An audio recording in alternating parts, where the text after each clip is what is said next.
All right, Aaron Parker, Parker's Safes and Vaults. My son is doing this video here, but I'm in the truck trying to back this truck and trailer up this really steep driveway. It doesn't seem as steep on the video as I'm looking at it, but it was pretty dang Come on. steep. So we had to go up past the house and then back down another little driveway. It was more of a walkway down to a lake. Yeah, come on. It didn't really go anywhere except like a little switchback down to the lake. You good? So we had to come off of the driveway. Keep coming. And then into the backyard, which luckily was flat because this slope Okay, that's is good. really steep. So anyway, we were able to get the trailer kind of on the flat there, and then as you can see, we're using plywood to come off the trailer with a pallet jack and just kind of wheel it across the yard. Now we've got it in the home. We were able to. This was a basement, so all concrete.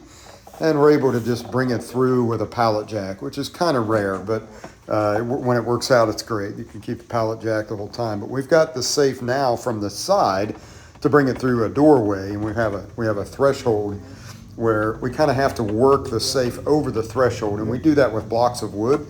And so we can just kind of incrementally leapfrog the pallet jack across the threshold without ever putting any pressure on the threshold with any wheels or anything. So it's kind of takes a little bit of time, but we don't hurt anything that way. And then we had to just get into this tight little room here. And luckily the safe, I mean, it just fit. This is a American Security BFX 6636. So 66 inches tall, 36 inches wide. And it's about 29, about 30 and a half inches deep, maybe 31, and weighs about 1,400 pounds. So it's nice to be able to use a pallet jack on something like that.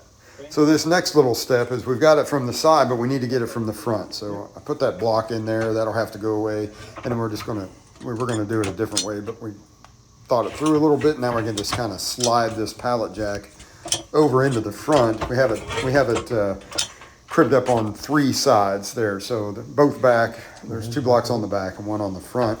And we can just kind of hold pressure on the safe while we move the pallet jack around to the front. And then from there, now we can get a hold of it from the front. That way we can wheel it around, kind of set it in position, push the back of the safe up against the wall that where it's going to find a home. So it was a little snug in here, but we were able to get it to kind of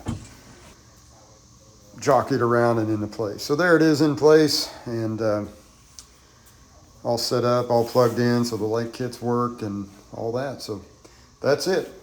Here's our number if you need a safe and you think we can help. Give us a call.